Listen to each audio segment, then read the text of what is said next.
Isayas, Kabanatang 6.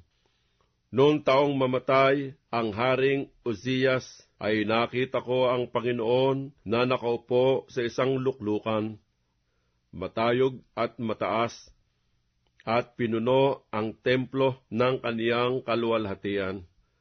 Sa itaas niya ay nangakatayo ang mga serapin, bawat isa'y may 6 na pakpak, na may 2 na nagsisitakip ng kanyang mukha, at may 2 na nagsisitakip ng kanyang mga paa, at may 2 na naglilipad sa kanya, at nagsisigawang isa't isa, at nagsasabi, Banal, banal, banal ang Panginoon ng mga hukbo.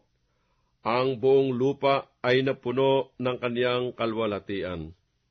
At ang mga patibayan ng mga pintuan ay nakilos sa tinig ng sumisigaw, at ang bahay ay napuno ng usok. Nang magkagayoy sinabi ko, sa aba ko, sapagkat ako'y napahamak, sapagkat ako'y lalaking may maruming mga labi, at ako'y tumatahan sa gitna ng bayan na may maruming mga labi, sapagkat nakita ng aking mga mata ang Hari, ang Panginoon ng mga hukbo.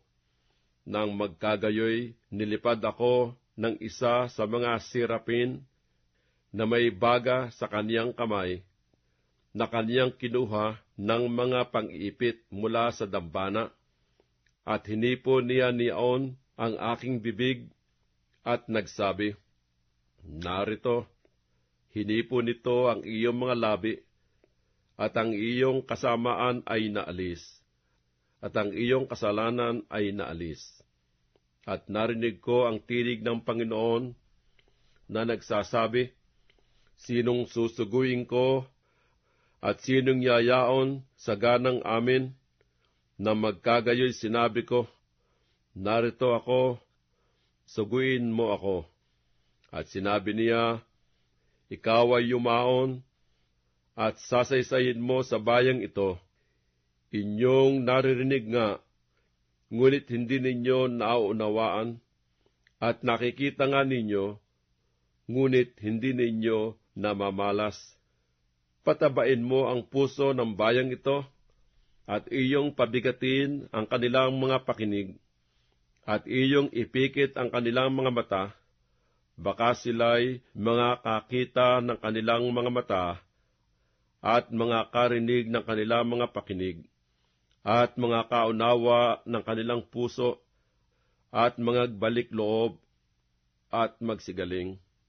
Nang magkagayoy sinabi ko, Panginoon, hanggang kailan? At siya'y sumagot, hanggang sa mga bayan ay mga iba na walang tumahan, at ang mga bahay ay mga wala ng tao, at ang lupain ay maging lubos na giba. At ilayo ng Panginoon ang mga tao, at ang mga nilimot na dako ay nagsidami sa gitna ng lupain.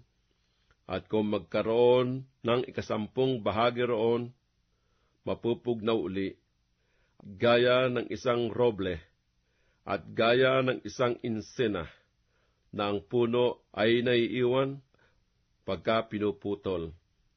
Gayon ang banal na lahi ay siyang puno niyaon.